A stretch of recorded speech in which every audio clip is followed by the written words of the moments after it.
Herkese selamlar. Ben Mustafa. Bu videomuzda Mendix Marketplace'te yer alan ve Mendix şirketinin yayınladığı Drag and Drop widget'in nasıl yapılandırılacağına bakacağız. Burada gördüğünüz gibi documentation'lar var. Ve bu documentation'ları baz alarak e, bu videomuzda daha detaylı bir inceleme yapmış olacağız. Evet, burada 3 tane örnek var. E, Drag and Drop ile ilgili. Burada dokümantasyonlardan detaylara ulaşabiliyorsunuz. Yine bu videoda anlatacaklarım buradaki örnekler üzerine olacak. Burada 3 örnek var. Ekstradan bir örnek de bu videoda yapacağım. Yani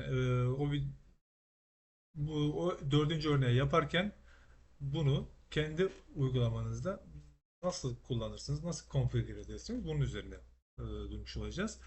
Ve bunların işlemi bittikten sonra hepsini 4 örneği de güncellenmiş bir şekilde sizinle paylaşacağım. Şöyle ki normalde bunlar bu şekilde burada sayfalara gittiğinizde indirme linkleri var ama ancak bunlar 9 Mendix 9 Pro'da çalışıyor. Yani bunun için mevcut en son sürümü güncellemeniz gerekiyor ya da hangi şeyde kullanacaksanız. Ben bunları 10.13'te olarak güncelledim, widget'te güncelledim ve ayrıca user experience üzerine de biraz değişiklikler yaptım. Hani kullanımı daha pratik olsun diye hemen bir demosunu göstereyim ben size. Şu anda 3 örnek var. Dördüncü bu videoyla beraber yaptığımızda dördüncü de ekleyip neyse, modülün indirme linkini aşağıya bırakacağım. Şimdi step 1'de ne var? Yani sadece sıralama, yani sürükle bırak yöntemiyle sıralamayı değiştirme olacak.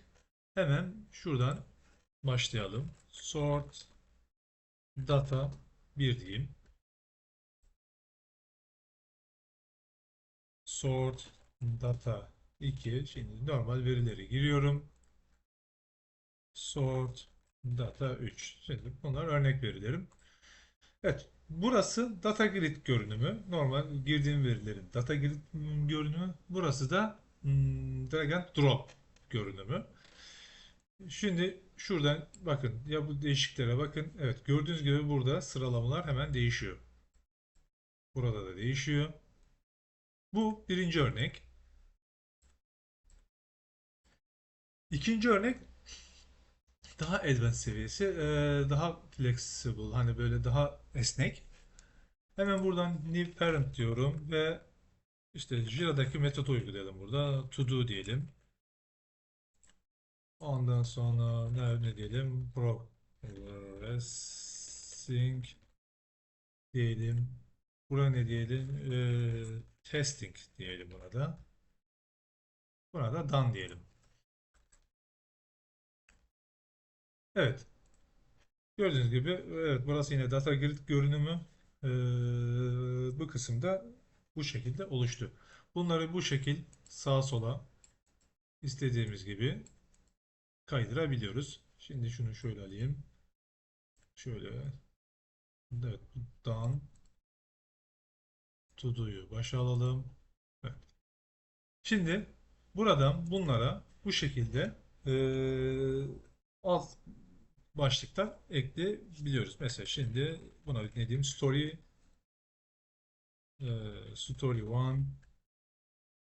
evet, Story 2, Story 3.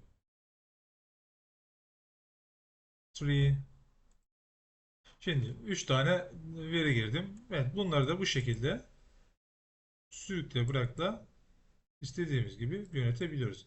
Biz bu değişiklikleri yaptıkça şöyle göstereyim. Buradaki alt şeyler de değişmiş olacak verilerde. Evet, şimdi evet, bir de evet, üçüncü örneğimiz var. Üçüncü örneğimizde enumları sürükle bırakla yönetmek. Buraya şimdi bir data gireyim. Mesela çok uzatmadan data bir diyelim ve hemen bir enumla bir status seçiyorum. Buna good dedim. Buna data 2 dedim. Bu arada failed dedim. Evet. Bu şekilde aşağıda da yine data grid görünümü takip edebilmek adına bu şekilde gittiğimde gördüğünüz gibi buralarda değişmiş olacak. Bunu buraya alayım. Evet. Şimdi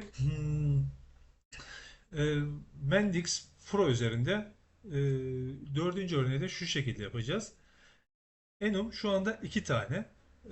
Oradaki bunun nasıl yapıldı? Buradaki farklılıkları görebilmek için Enum örneği üzerinden gideceğim. Yani bunu iki değil de dört sekmeli hale getireceğim. Ve oraya anlatırken de zaten diğerleri de benzer, diğerlerinde de değinmiş olacağız. Yani burada püf nokta biraz daha fazla olduğu için e, bunun üzerine gideceğim. Çünkü belli bir noktaya kadar hemen hemen her şey aynı. E, Diğerlerini de nedir kontrol ederek gideceğiz. E, Dördüncü örneğimizde bittikten sonra bunları tek modül halinde 10.13'te güncellenmiş olarak sizlerle paylaşacağım. Şimdi Mendix Pro 10.13'te ben bu bir uygulama açıp başlıyorum. Evet arkadaşlar ben Mendix 10.13'te bu uygulama oluşturdum. Bu uygulama üzerinden devam edeceğim. Aşağıdaki linkte app paketi yok, modül paketi var. O sebeple ilk önce bir app create etmeniz lazım, oluşturmanız lazım. Ondan sonra modülü yüklemeniz gerekiyor. Yani bunu yapma sebebim eğer ki mevcut bir uygulamanız varsa hani bu modülü yükleyip gerekli konfigürasyon yaptıktan sonra modülü rahatlıkla silebilirsiniz. Şimdi şu şekilde sağ klik yapayım, import paketleyeyim ve modülümü yükleyeyim. Evet. Modül yüklendi ve gördüğünüz gibi 3 tane örnekte bu şekilde klasörlerle ayrılmış ve bir de dördüncüsünü yapacağız. Ondan sonra ben e, dördüncüsünü sizlerle de paylaşmış oluyorum. Yani sizin aşağıdaki linkte bunu indirdiğinizde 4 tane örneğe sahip olmuş olacaksınız.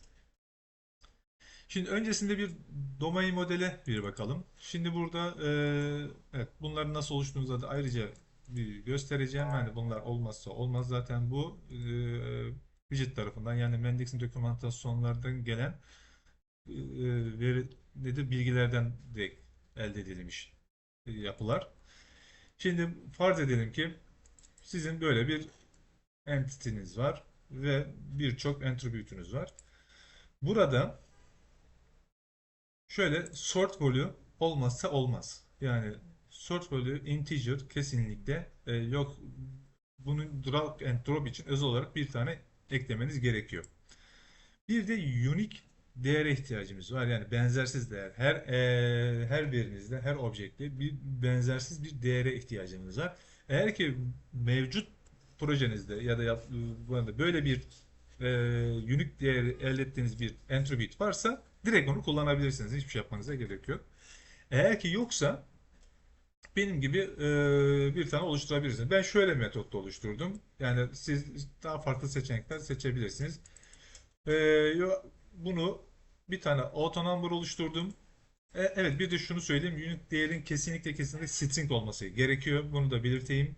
Hmm, Bunun string olması gerekiyor. Öncelikle bir auto number oluşturdum. Ondan sonra da bunu string'e dönüştürdüm. Onu nasıl yaptım? Event handler'dan bu şekilde before commit ondan sonra bu şekilde bir macro flow create ettim ve bunu integer olanı bu şekilde string'e dönüştürdüm. Gördüğünüz gibi. Yani otomatik olarak bu da string'e dönüşüyor. Hani dediğim gibi siz farklı metotlar kullanabilirsiniz. Çok farklı metotlar var. E, O yüzden bu kısım size tamamen kaldı. Ama sonuç olarak bir sort ball integer'e ihtiyacımız var. Bir de unique string değere ihtiyacımız var. Şimdi şu şekilde bir klasör daha oluşturayım. Evet arkadaşlar ben buradan sağ klik yapıp bir tane daha klasör oluşturayım. Example 4 dedim. Siz kendi projelerinizi uygularken buradan hangisini kullanacaksanız buradaki örneklemleri alarak kendi domain modelinize taşıyabilirsiniz. Zaten kendi domain modelinize taşıdıktan sonra bunu silebilirsiniz zaten. Bununla işiniz yok. Şimdi şuraya gelip burada da sağ klik yapıp şunun adına da e, yine enum multi example diyeyim. Example 4 dedim. Şimdi evet işlemimize başlayabiliriz. Evet, öncelikle şuradan bir layout grid çekeyim. Şunu da şu şekilde, fark etmiyor gerçi. Aldım. Şimdi burada ne yapmış? Evet. Bir ama öncesinde şöyle bir hemen şeyi alalım. Şimdi siz bu modülü yüklediğinizde şey otomatik olarak gelmiş olacak. Drag and drop widget'i. Ama siz yine de Marketplace'ten bunu e, güncellemenizde fayda var. Şöyle bir sayfa niye şey oldu? Şunu bir kapatayım. Close diyeyim. Tekrar açalım.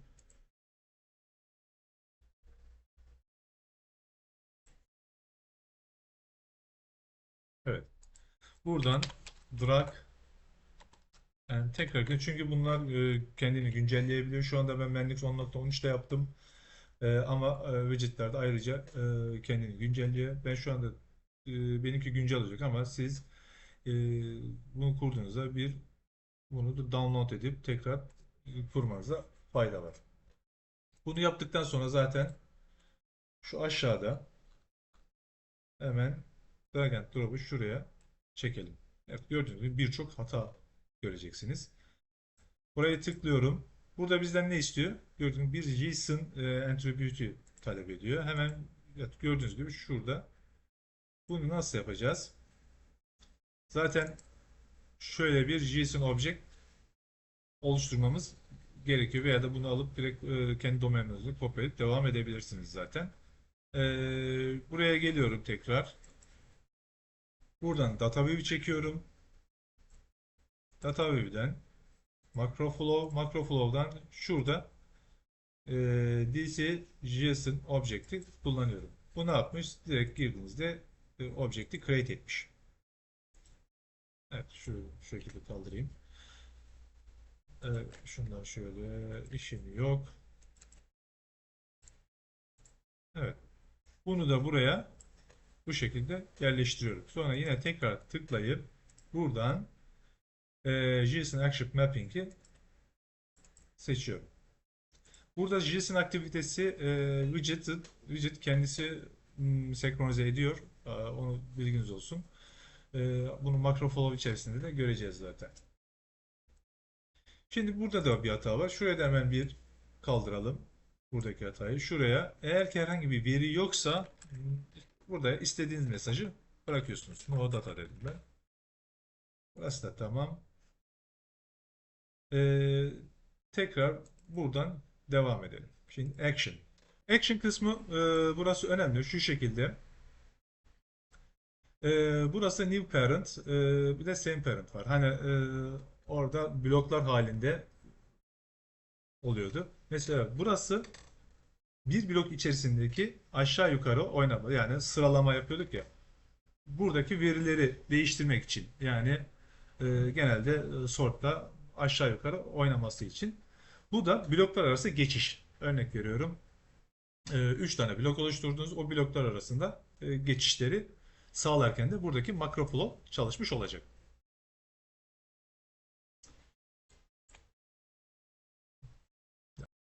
Evet. Şimdi şöyle bir okey diyeyim. Bunun için bir entity oluşturmayı unuttuk. Şuraya gelelim. Şöyle şunu bir kontrol şöyle yapalım. Bunun adına da şuraya bir ne diyeyim? Example multi diyeyim. Buradan bir hemen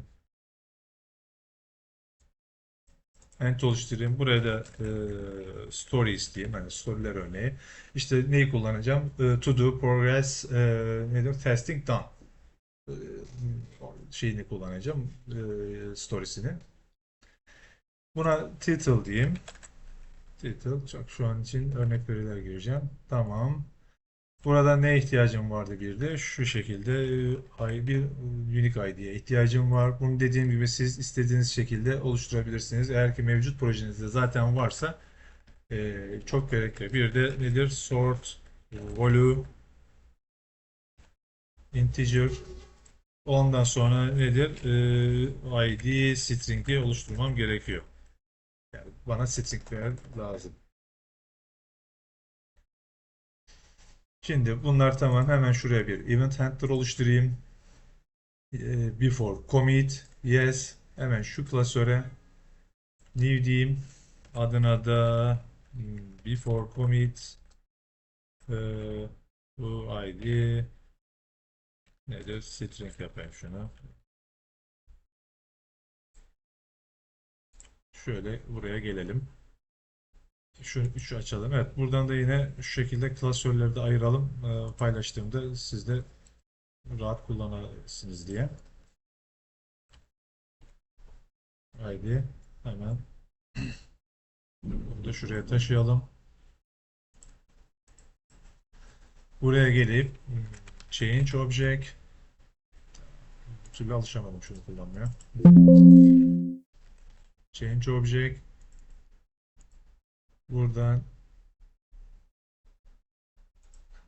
stories şöyle de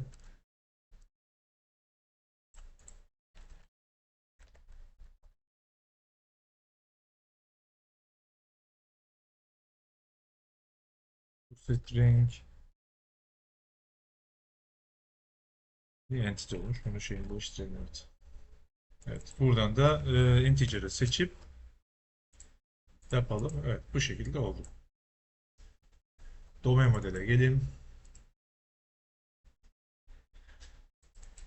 Şunu bir şöyle story diyelim. Tamam. Bu işten buraya kadar. Tamam. Buradan ne yaptık? Pardon, domain şeydeydik değil mi? Domain modeldeydik. Evet. Bunu da oluşturduk. Evet. Şimdi şeye dönebiliriz. Sayfamıza. Evet. Buradan devam edelim. Burada action. Şimdi burada bu senaryoda evet ikisini de kullanacağız. Çünkü neden? Burada enumler 4 tane önümüz olacak, yani 4 tane blok elde edeceğiz. O yüzden bloklar arası geçiş olacağı için bunu da kullanacağız. Hemen şuradan şöyle üçüncü örneğimize gelip buradaki örnekleri kullanacağız. Çünkü şurada hemen hatta şunu kopya yapayım. Ondan sonra dördüncü elde gelip paste diyelim. Burada evet şu şekilde new parent olarak şimdi ilk önce şuna bir bakalım. New parent fail demiş. Biz ne yapacaktık? Aa, pardon, şeyi unuttuk. Bir saniye.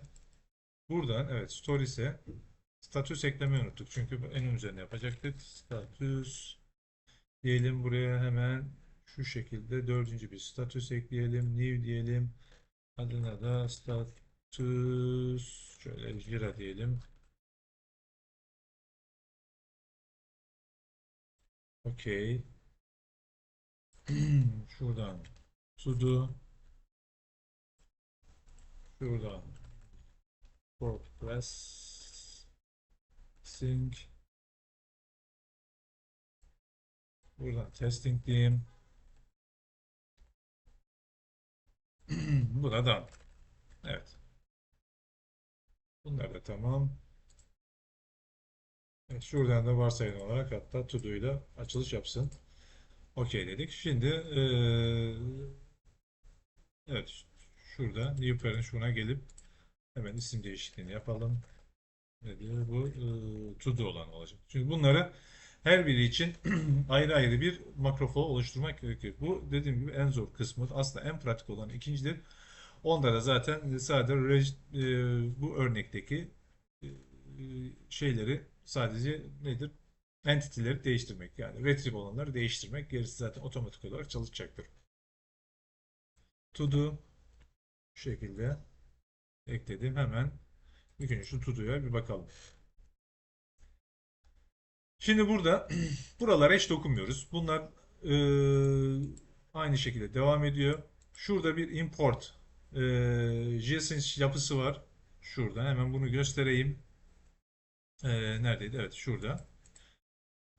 Evet, burada da bir JSON structure yapısı var. Bu tamamen dokümantasyonları elde ettiğimiz, yani bu widget'ın arka planda çalışma prensibi. Bu otomatik olarak kendi çalışıyor. E, olduğu gibi buradaki şeyi kullanıyoruz. Yani JSON structure'ı kullanıyoruz.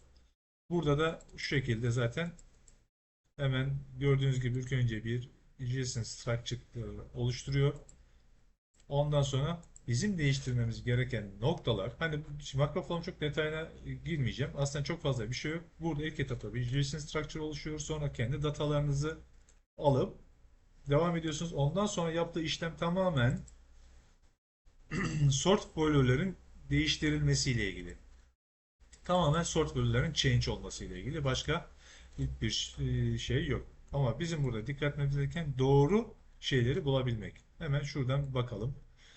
Şimdi retrieve demiş. Evet, hemen buradan bakalım. Burada ne yapacağım ben? Kendi şeyimi seçeceğim bu sefer. Evet, stories'i seçiyorum. Buradan neyi değiştireceğim? Evet. Stringler aynı. Gördüğünüz gibi burada UID stringleri kullanıyorum. Drag string tamamdır. E, burada unique'leri kullanarak mevcut, yani sürükle bıraktaki mevcut nedir? Objekti almış oluyorum. Evet, buraya geliyorum. Burada statüsü şu şekilde, statüsü değiştiriyorum. Fail değil. Ne yapacağım ben bunu? Bu şekilde ilk önce zaten statüs yanlış. Doğru statüsü bulmam lazım benim. Bu şekilde yapalım. Story isti zannederim. Jira dersem daha hızlı bulurum. Evet. Jira nokta to do. Evet. Bunu yaptım. Burada da şu şekilde sort value'yu seçiyorum. Burası da tamam. Şu şekilde devam edeyim. Burada retrieve demiş. Alalım. Bu sefer neyi retrieve edeceğim? Ben stories'i retrieve ediyorum. Status. Evet. Şimdi şurada şöyle bir şey var. Şimdi bu mevcut senaryoda iki tane şey olduğu için nedir? Birinde zıtlıklar koymuş. İşte buna ne demiş? Hani burada da good'ları getir diyerek, hani böyle olunca kolay. Ama biz burada ne yapacağız? Tam tersi bir işlem yapacağız. İki tane olduğu zaman kolay. İşte bir tarafında fail yaparsın, bir tarafında good yaparsın, olur. Biz burada status sayı eşit değildir. Nedir? To do diyeceğiz. Evet. Çünkü birden fazla, yani ikiden fazla, yani dört tane şeyimiz olduğu için biz bu dediği şeyi değildir olarak tersine çevireceğiz. Yani to do'nun haricindeki diğerlerini getirecek bize. Diğer senaryo iki tane olduğu için bir diğer tarafa eşit demiş. Buna da eşittir. Zıttını koymuş. Ama burada biz tam eşit değil diye bu işi çözeceğiz. Buna dikkat edin ve OK dedim. Şimdi sort'a geliyorum. Evet, buradaki sort valülerin şeylerini değiştiriyorum. Nedir? Kendi entity'deki valüleri alıyorum. Hemen şurada da change. Burada sort valülerin hepsini şu şekilde halletmemiz gerekiyor. Şimdi evet, buradan gidiyorum, commit ediyorum. Evet, bir retrieve daha var. Hemen buraya gelip burada fail olanları değil, to do olanları alacağım. Ama şurası hemen status eşittir to do. Ama yok, niye olmadı? Çünkü doğru şey seçili değil. E, entity stories, bakalım. Evet, şimdi doğru. Bu da tamam. Buradan sort'u değiştiriyorum yine. Sort value. Şöyle bakalım. Evet, gördüğünüz gibi burada sürekli değiştirmemiz gerekenler kendi attribute'deki sort valüler ve de retrieve'ler. Zaten değişik yaptığın zaman hatayı veriyordu. Hatayı takip ederek gerek düzenleme yapmış olacaksınız. Evet. Şu anda bu makro flow bitti. Şimdi diğerleri için de her biri için de aynısını yapacağız. Şimdi buna ne yapacağım? Bunu da progress yapacağım ama buraya gelmeyelim. İlk önce şu to'do'yu bir bitirelim.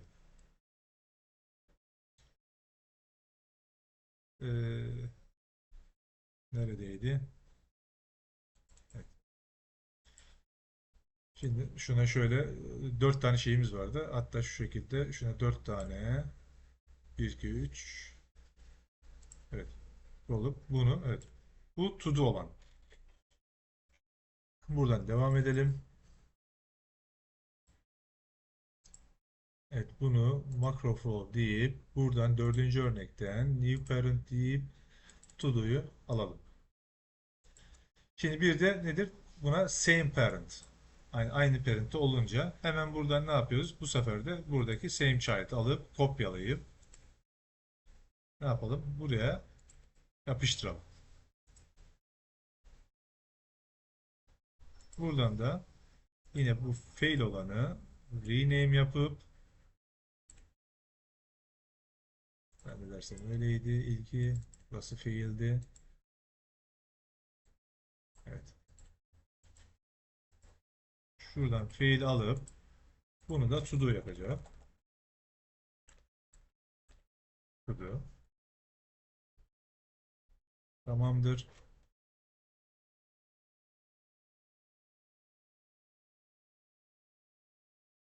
Yine aynı şekilde resimleri takip edip nedir? Doğru entity'lerimizi oluşturacağız.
Evet, şimdi işlemim bitti. Hemen sayfaya geçip şuradan buraya gelelim. Buradan da show macro flow evet, to do'yu işaretleyelim. Evet. Bu da bitti. Şimdi data and UID'se geliyorum. Burada bir unique name ismi vereceğim. Buna şu şekilde öyle şey kullanayım mesela. Şuradaki örnekleri kullanalım ki örnekler aynı gitsin. Gerçi burada part list demiş. Biz şuradan şöyle yapalım. Şu şekilde. Story e, list 1 diyeyim.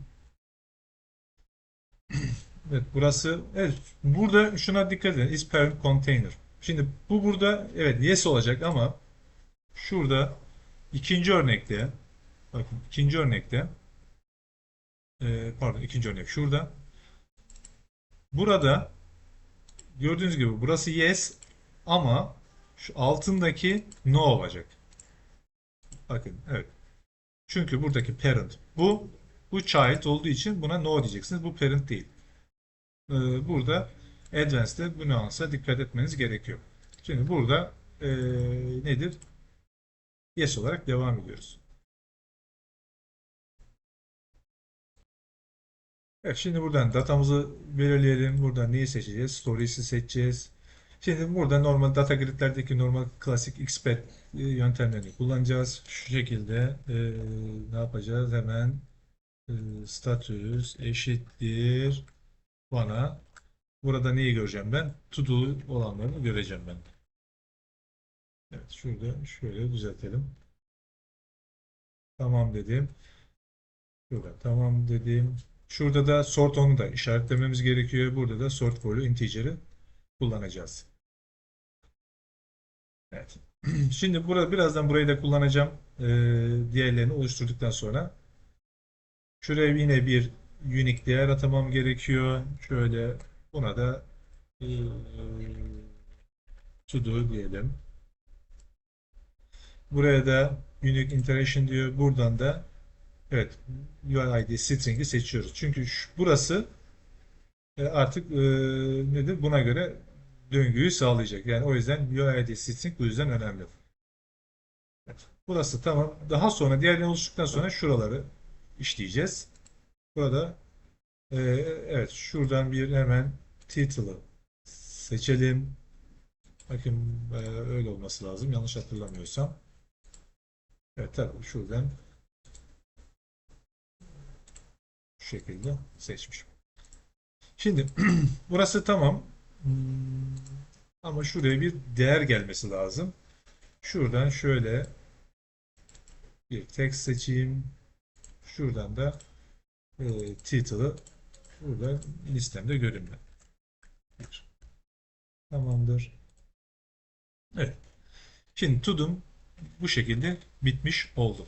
Şimdi aynı şekilde bunların her birini şu şekilde kopyalayayım. Ctrl C, Ctrl V, Ctrl V, Ctrl V. Şimdi bunu progress yapacağım. Bunu testing yapacağım. Bunu da done yapacağım. Onun için ilk önce şurada makro flow'ları hemen hızlı bir şekilde değiştireyim. Evet. Şu good'u şöyle progress yapayım. Şunu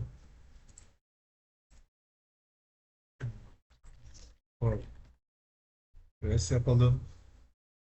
Şimdi şuraları bir kapatayım ben bir kafa karışıklığı olmasın. Üçü de kapatayım. 4 üzerinden gideyim. Ne yaptım? Parent'ta şeyde progress. Şimdi bunları ne yapacağım? Bir de şöyle duplicate diyeyim. Şu şekilde buna da test diyeyim. Bir tane daha oluşturayım. Duplicate diyeyim.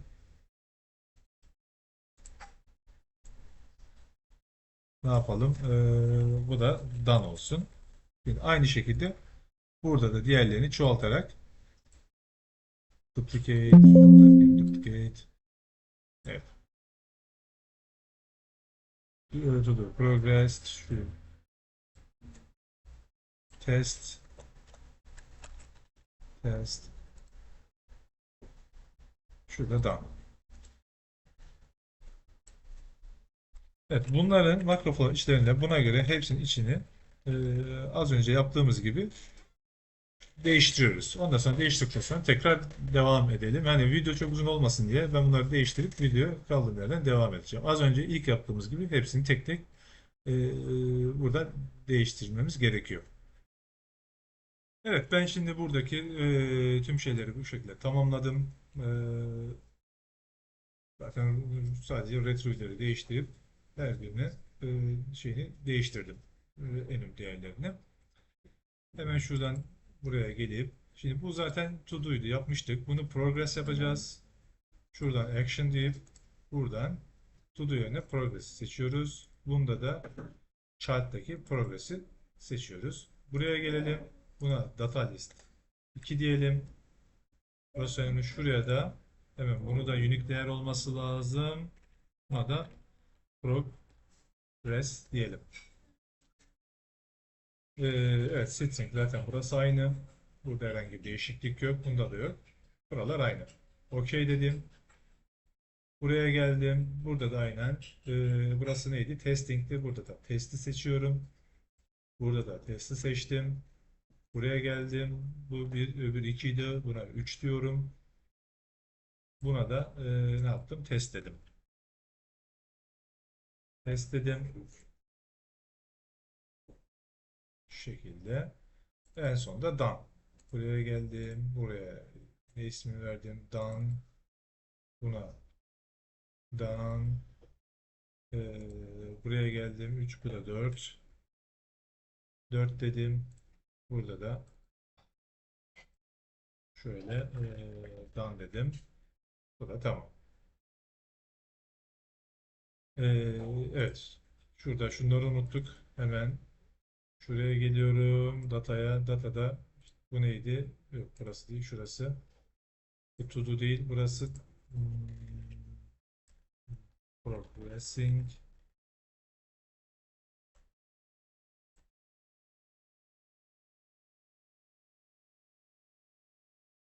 Burası testing.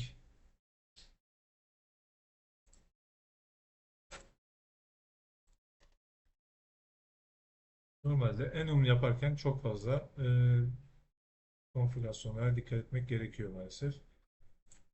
Burada diğerlerinde bu kadar fazla yok. Yani diğerlerinde daha şey, daha az konfigüre var. O şekilde söyleyebilirim. O da done. Özellikle add ve diğerlerinde zaten şöyle bir şey var. Hemen bak göstereyim.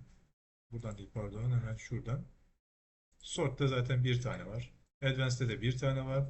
Daha dinamik bir yapı olduğu için biraz enum bu konuda şey, hmm, daha konfigüre gerekiyor. Halen de şu anda bitmedi.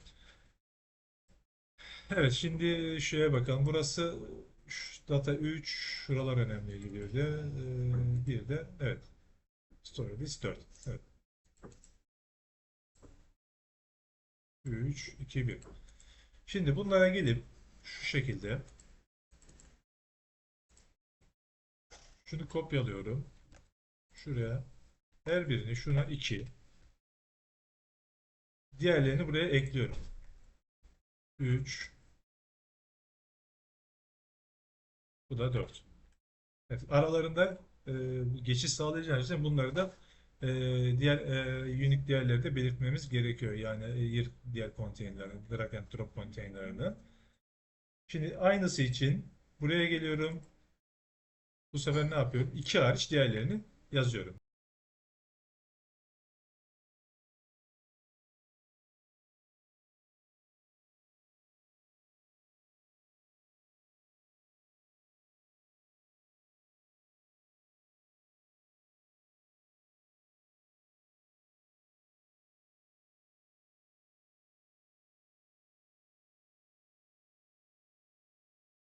Şimdi bir de buraya bir create sayfası test için şu şekilde domain modele geleyim.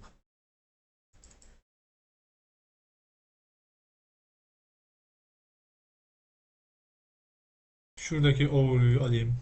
Ctrl C diyeyim. Diğerlerindeki gibi şu alta örnek olarak kalsın raw data diye. Hatta şuradaki raw data şeyini alayım.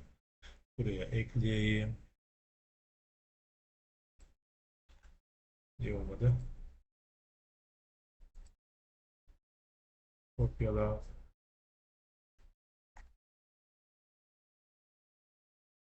Evet, bunlar tamam. Şuraya page diyeyim.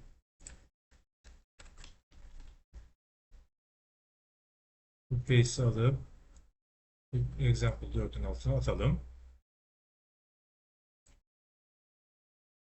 Overview'e daha ihtiyacım yok. Şurada da yani bu sadece şöyle title'ım olsa yeter. Bir de şunu şu şekilde drop down'a çevirip evet, tamamdır. Burası da tamam.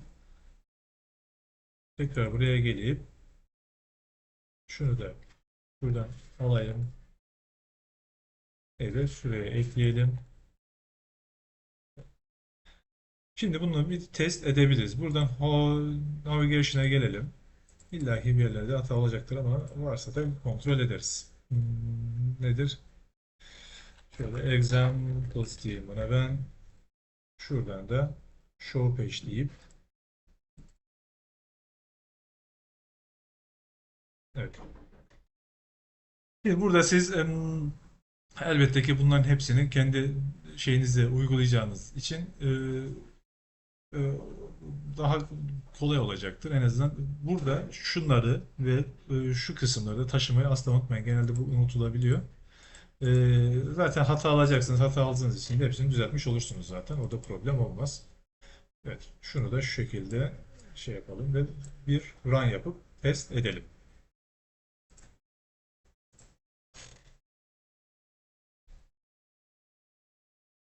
Evet. Şimdi view app diyelim ve bir test edelim. Şurada examples. Bunlar vardı zaten. Evet. Enum. Burada gördüğünüz gibi bir CSS hatası var. Onu da hemen anlatacağım neden olduğunu. Şurada ama sistem çalışıyor mu? Ona bir bakalım. Story bir diyelim. Şunu şöyle bir kaydıralım. Evet, neden çalışmadı? Ha, çalışıyor. Evet, sadece doğru yere koymak gerekiyor zannedersem. Evet.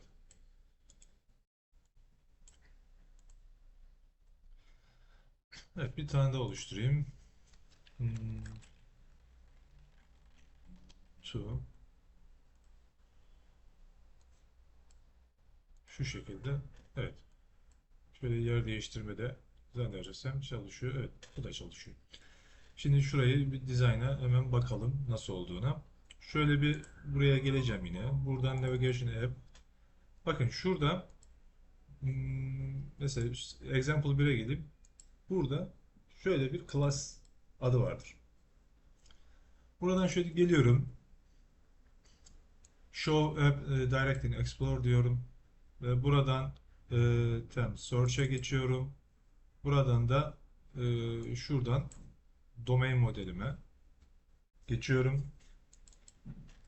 Buradan Web ve buradan da Main'i tıklıyorum. Evet, burada yani bu Mendix dokümantasyonlarında bu şekilde hazırlanmış bir CSS'i var bunun. Evet, example bir bu.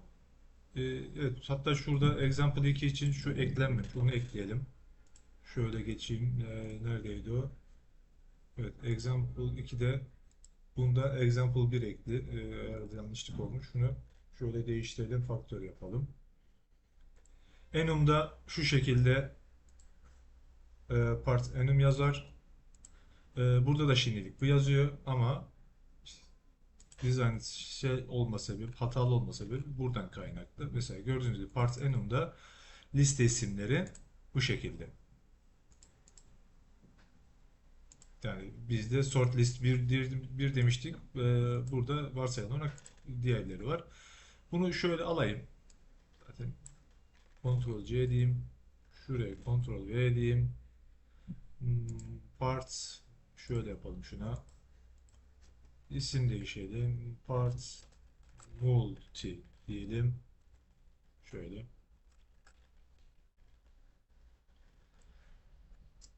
İsimleri de şuradan alıp şu şekilde Ctrl C, pardon,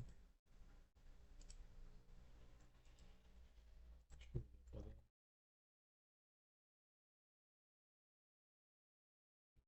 Şimdi bunları Ctrl C, Ctrl V, bunu 2 yapayım. Siz buradan kendiniz istediğiniz gibi zaten dizayn edersiniz. Ben şuradan 3 yapayım şunu. Virgül. Şuradan da şu 4 tane herhalde. Evet, 4 tane. Tamamdır. Şimdi bunu Ctrl S. Şunu alalım. Ctrl C. Şuradan nedir? Buraya gelelim. Bakalım ondan sonra bir run yapıp çalıştıralım. Web diyelim. Evet. Evet, gördüğünüz gibi Advanced 2 de düzeldi. Daha farklı bir görünüme sahip oldu şu anda. Aynısı değil. Ee, Biraz daha farklı bir dizayna sahip oldu. Burası zaten tutam en vardı. Evet, bir de bunu ekledik. Evet, burası da gördüğünüz gibi düzeldi. Bu şekilde gayet iyi çalışıyor şu an. Evet arkadaşlar, şu an bunları bitti. Ben bunları yine bu şekilde şeye ekleyeceğim. Aşağıda açıklama kısmına ekleyeceğim. Oradan indirip kullanabilirsiniz. Burada siz indirdiğinizde 4 örnekte e, 4 eklem orada mevcut olmuş olacak. Umarım faydalı bir video olmuştur. Tekrar yeni videolarda görüşmek üzere.